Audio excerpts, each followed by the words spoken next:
Well, thank you all very much. I was just thinking here how it probably sounds trite. I know there are several realtors in the room, and I come up and talk to the realtors frequently, and that it's almost like telling your children, you know, you're my favorite child. But there is something that's very special about coming to Lawrence. And I was talking with Rob Hulse here before about the sense of community that Lawrence has, that seems to be a really unified vision. Even if you have different perspectives of kind of where your challenges are and what you need to do, that sense of what we are is what we want to maintain.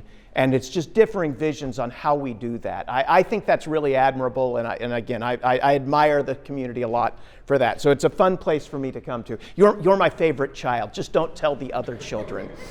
So talking a little bit about the housing markets and what we're seeing here and what I'm thinking about in the coming year. And in talking about that, I want to spend a little more time than usual talking about mortgage markets and inflation and the things there, because I think that's one of the big keys for what we see going forward.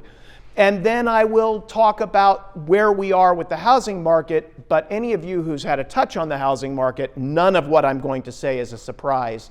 These are issues that have been going on for a long time.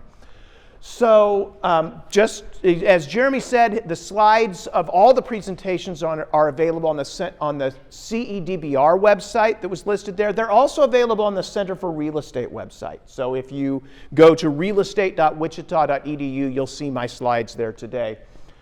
I have to be careful not to get too far away, so I can still, I want to get close to you, but I need to stay close to my dongle as well.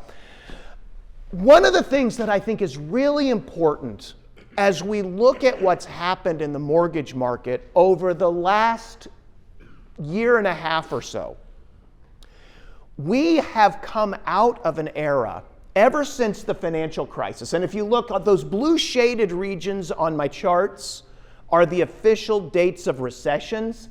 And if you look up there, just prior to 2010, that was the Great Recession that was a part of that financial crisis. And you'll notice I don't call it the housing crisis. It was a financial crisis of which housing just happened to be a part or a trigger to.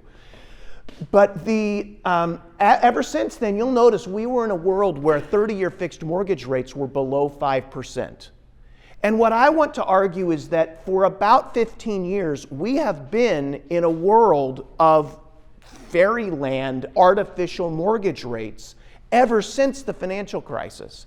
And that's driven a large part by the Federal Reserve's policy responses in the wake of the financial crisis, and in particular, their decision to begin purchasing large quantities of mortgage-backed securities that have driven mortgage rates artificially low.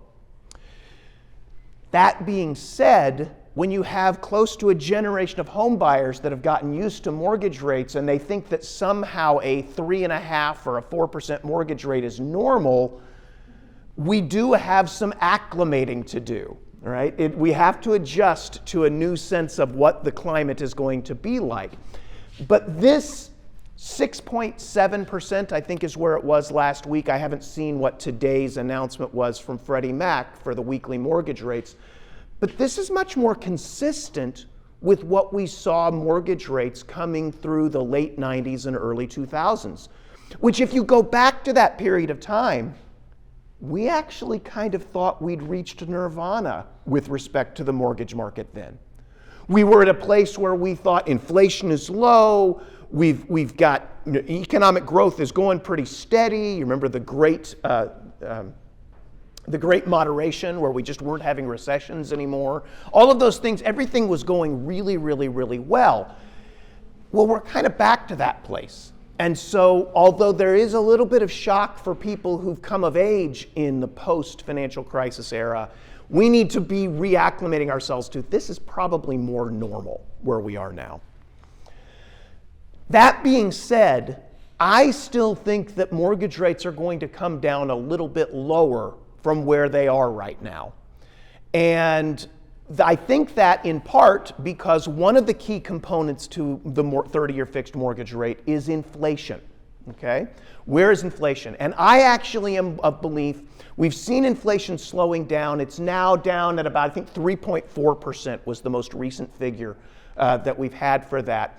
I actually am relatively confident that that is going to continue to come down. And one of the reasons that I believe that's the case is because of the housing components of inflation. I'm jumping around in my slides here. Let me talk about this. Just want to mention, what's really key for mortgage rates is not past inflation. It's not what the inflation rate was the last quarter. It's instead what the inflation rate will be going forward. And what markets expect inflation to be, that's the premium that has to be built into that interest rate to compensate lenders for giving you their money for a long period of time. And there are two lines on this that reflect expected inflation. The red line is a survey by the University of Michigan that just asks households, what do you think inflation will be? But the measure that I like much better is the green line at the bottom, which is a measure based on Treasury securities. One type of Treasury security that is just nominal, it doesn't account for inflation. And the other, where investors are actually protected on the back end for actual inflation that occurs.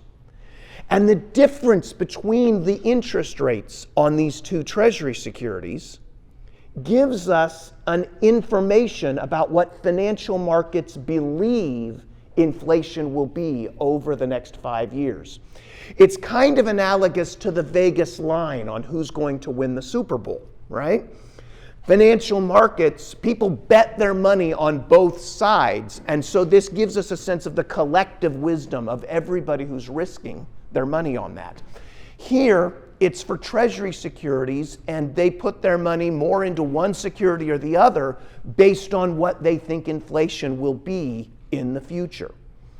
And you'll notice that that green line, the 5-year break-even rate, is just barely above 2%, meaning that on average, investors who are putting in literally hundreds of billions of dollars into these markets are gambling that average inflation over the next 5 years will be just over 2%. That gives me real confidence that yes, we are going to see inflation stay tame and that inflation will not cause mortgage rates to go up going forward. I mentioned that there's another reason why I really believe inflation is going to be coming down, and that's because of the housing component of inflation. The key driver right now that's keeping the inflation rate above the Fed's 2% target is the housing component. And there are several elements to that, but the two big ones are rents for people who are renting and a number that we call owner equivalent rent for people who own their own homes. And it's important to recognize that that owner equivalent rent measure does not include home price appreciation as a component. That may seem strange, but home price appreciation is like an increase in an asset value, a capital asset. What we're interested in is the service flow from the home. And so the way they measure this is they go and they ask households, how much would you have to pay to rent your house if you were renting it on the open market? And that ends up being very closely tied to what people see rents out in the community. And so rents, it turns out, have been falling. We have some surveys of that nationwide that suggest that we're actually at a place where while rents were going up really, really fast for a long time, apartment rents have finally stabilized and maybe are declining just slightly. And that, because of the nature of rents, when they go and they ask you, what are you paying? And then they see what you did a year ago, the inflation numbers may still be showing an increase, but when they resurvey people, it'll start to show flat or decreasing elements, and that will also follow eventually in the inflation numbers. So this gives me a lot of confidence that the inflation, that we really are on that glide path down back to stable inflation. Now, Jeremy, I think, mentioned issues of energy prices, and one of his concerns there. Energy price components of the CPI are all over the place, and that could spike up, but unless we see something that would be sustained with that, it shouldn't affect that core level of inflation moving forward. So I'm not the only one who thinks that mortgage rates will be coming down. The Mortgage Bankers Association's forecast, their current forecast is that the 30-year fixed mortgage rate will fall down to about 6% by the end of this year, and then into the mid-5s by the end of next year. And that's at the low end of what I think normal 30-year fixed mortgage rates should be. If I just sort of add up everything that ought to go into it, 5.5 to 7.5 is a range that I would say is normal. That would be consistent with solid economic growth, low inflation, and nothing funky going on in financial markets that's distorting the mortgage market. Now, this is really at the very low end of that. Why do I think we're going to be at the low end of that range? Well, the piece that we still have here, I'm going to go here and then I'll come back, is that the Federal Reserve still has very large holdings of mortgage-backed securities. Prior to the financial crisis in 2008, they never purchased mortgage-backed securities. Then they bumped that up to about $1 trillion,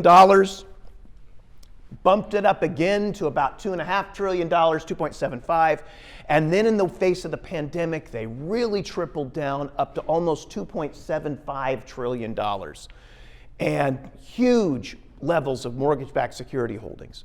They are now, as you can see, in the process of unwinding that. But the way that they are committed to doing it is by allowing the mortgages to run off naturally. They're not replacing mortgages that pay off with new mortgage-backed securities.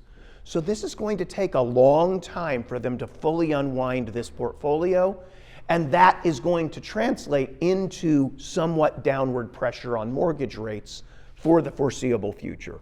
So while I say there's nothing funky going on, there's still a little bit of this funkiness, but I think that's easing.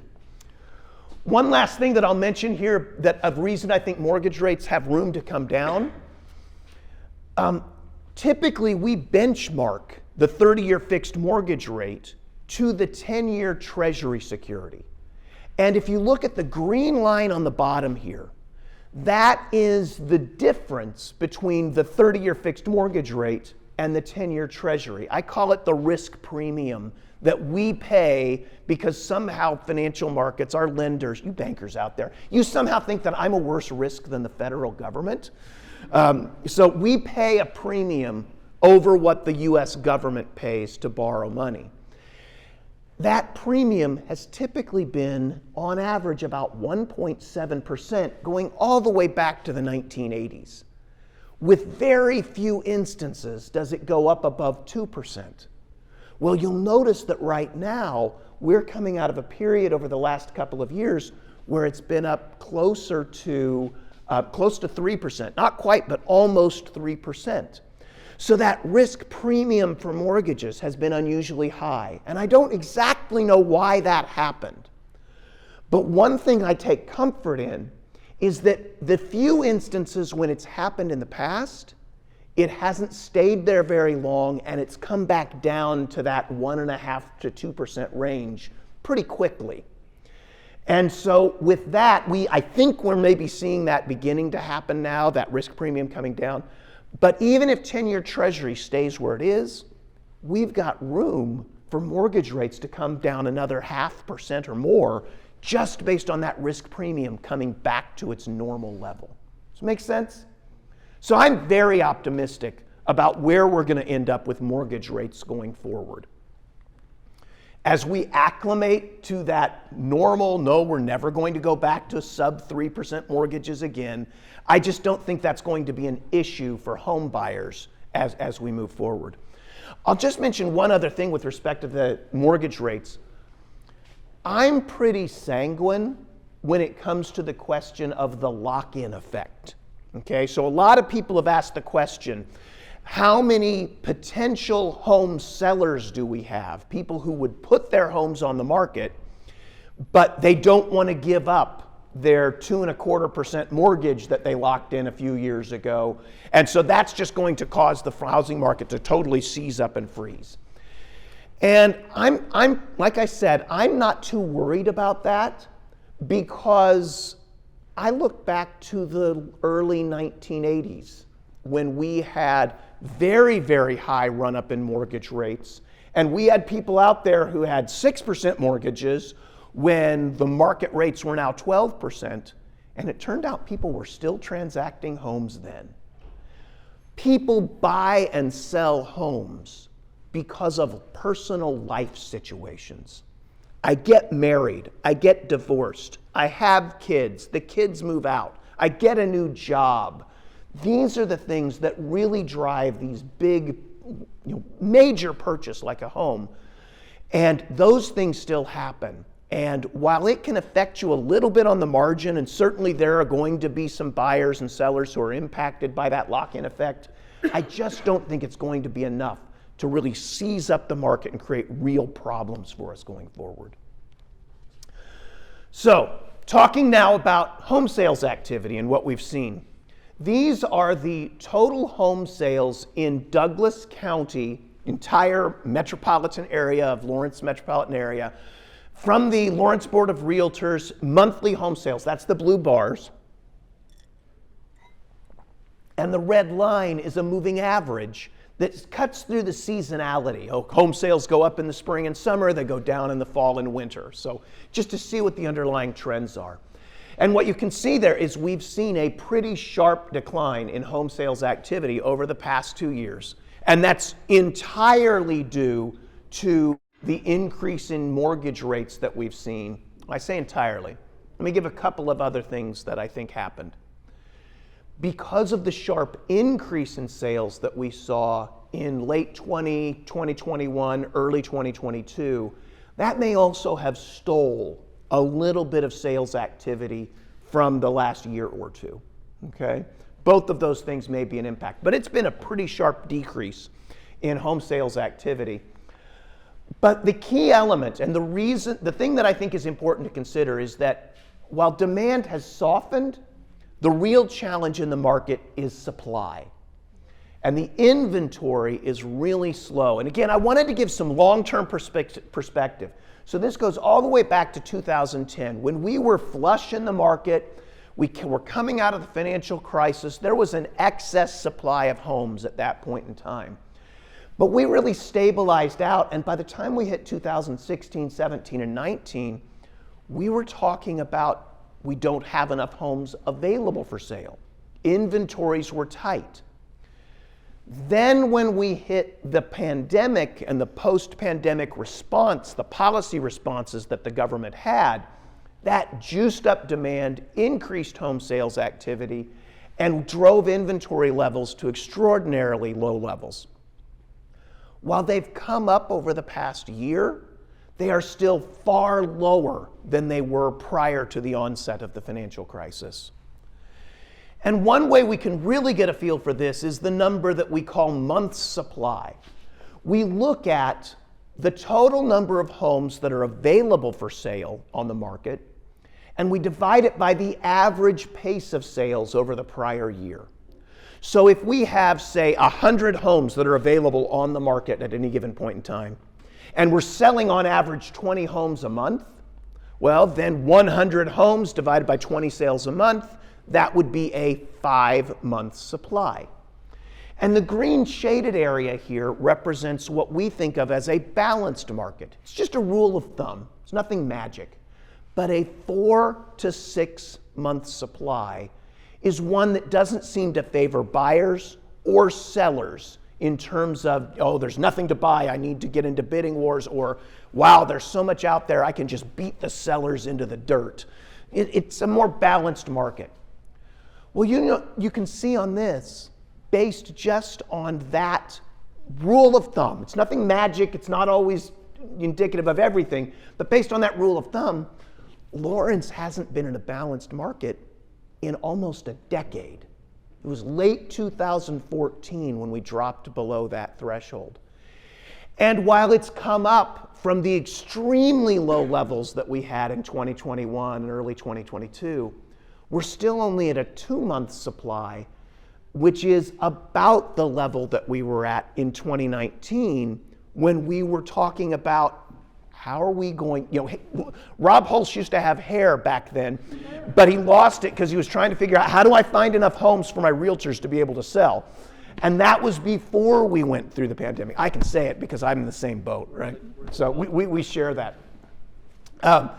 And so, we are still in a very, very tight inventory situation. So sometimes I just saw an article in the Wall Street Journal yesterday that was talking about some change in the market, and they were comparing to 2 years ago, and it's like, that is the most meaningless comparison on earth. Trying to compare anything in housing markets to 2 years ago and saying that somehow it's worse. No. 2 years ago was not a good base of comparison for anything. That was just the most bizarre world imaginable. So, are there other measures that we can look at that suggest that we're really still in a seller's market despite the increase in interest rates that we've seen? Well, one of them that we can look at is what percentage of homes, either listings that are available on the market or sales, what percentage of sales are at or above the original list price? Normally you put your home on the market and you go into a negotiation process, and you might offer your house for, say, $300,000, and I offer you $280,000, and we settle on $290,000, and I get a slight discount from your asking price. You're happy, I'm happy, but it was below the original list price. Well, when it's more of a seller's market, the sellers are inclined to say no. And in fact, maybe they don't even just say you got to stay at $300,000. Somebody else comes in and bids at $310,000 or $320,000 or $350,000. So what percentage of homes are selling at or above the original list price? And what you can see here, the blue line at the bottom is those sold listings. The red line is the same thing, but for just active listings. Have they changed their price from the original? Back in 2010, 2011, we were at a point where only about 20% of homes sold at or above original list price. That was really at a time when we were probably in a buyer's market, on average. But that came back up. 40% is across the state as a whole what I think of as kind of a normal level of homes that sell at or above list price, and most of those are at list price, and that's the typical one. But you'll see that following the pandemic, that just went through the roof, and we had 70% of all sales at one point were at or above the original list price. And while that's come back down here recently, we're still, again, look at the moving average, the dotted line to kind of cut through the month-to-month noise and all of that. We're still sitting on over 50% of all homes that are selling at or above original list price. That looks to me very much like a seller's market in terms of the inventory levels. Another way we can look at it is how long does it take to sell a home? Median days on market. We're still sitting with on a typical home, over half of the homes that go on sale right now are selling in fewer than 10 days. Okay? That's a very quick time to sell. Now, there are homes that take longer. Those things do happen. Don't compare yourself to what you had 2 years ago. That wasn't a normal market. This is still, compared to any normal time, a very tight market. If you have this situation of a seller's market, we should expect to see home price appreciation. We have been seeing this home price appreciation. The most recent numbers we have are for the third quarter for this FHFA home price index. And Lawrence numbers are up about 7.5% compared to the prior year. That's down from the nutso appreciation that we saw a couple years ago, but it's still incredibly strong, solid appreciation going forward. I don't think that there's anything that's going to stop that strong, solid appreciation. I don't remember my forecast. I think it was about 5% for Lawrence for next year. 5% appreciation, inflation coming down to 2%, that's a 3% real gain on housing values. That's a really, really solid appreciation rate. And again, with tight markets that we have, I don't think there's anything to keep that from continuing to happen. So the challenge and the question is, how did we get where we are? And the real issue is that we have had a dearth of new home construction, not for a couple of years, but for about 15 years now, ever since the onset of the financial crisis. And you can see here that we were averaging about 40 new homes being built in Douglas County over a long period of time there in the late 1990s, early 2000s, and that dropped down to fewer than 20 homes being built per month. So fewer than half as many homes. At the same time, you've seen population continue to increase. We talked about that in-migration trend. You've continued to see a decline in average household size.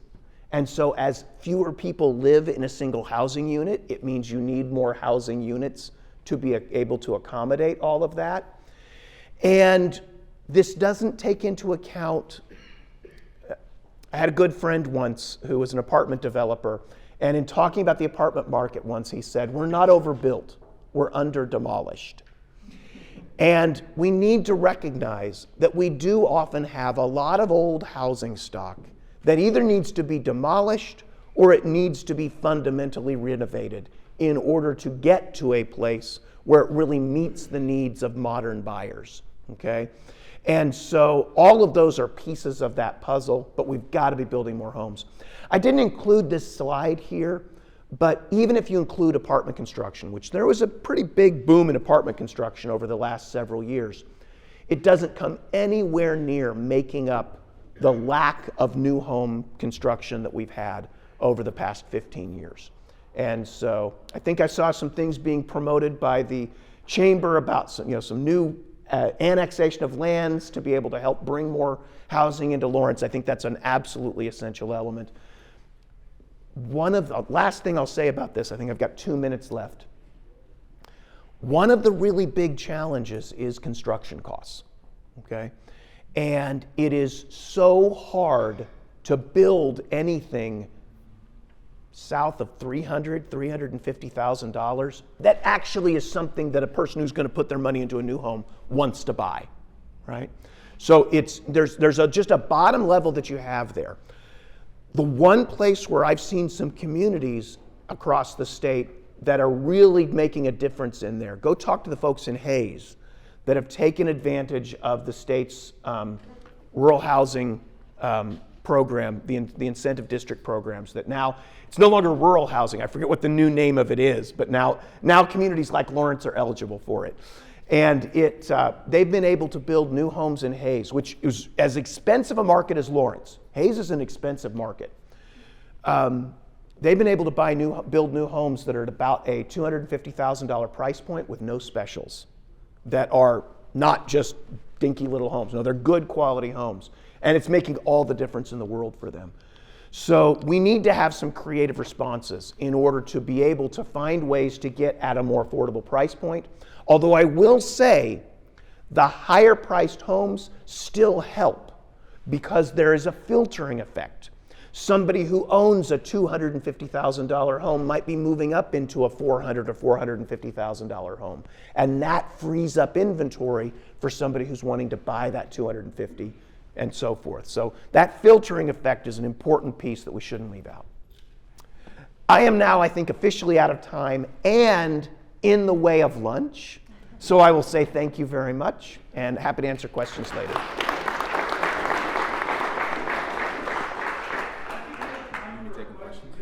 Yeah. Oh, okay. Happy to take questions. Any questions? Can you say a little bit more about why you see the interest band at 5 to 7.5 or 7% kind of being what creates stasis between sellers and buyers? Oh, I'm sorry, not the interest rate there. So there's a 4 to 6 month supply. Supply, that's right. Yeah, the month supply between a 4 to 6 month supply is quite frankly a rule of thumb. Okay. And there's nothing magic about it.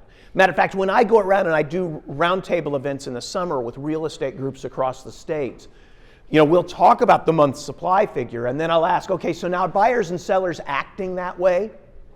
Because one of the things we found as we got to a balanced market, and even down where we were starting to get below a 4-month supply across the state, a lot of buyers were still kind of shell-shocked from the financial crisis, and even though there wasn't a lot of inventory to pick from, they just pass. And so they weren't behaving like it was a seller's market, even though our rule of thumb said that. So again, you treat it very much like a rule of thumb, not something that's actually mathematically causing something with people. Yeah.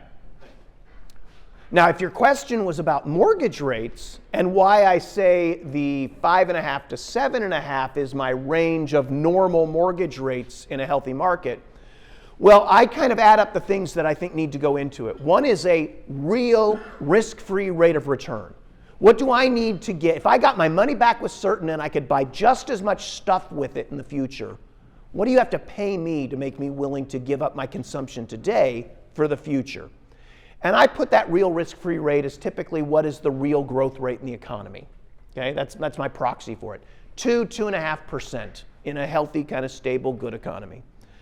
Then you have to have that inflation premium to account for the erosion of purchasing power. So I'm going to add another 2% there.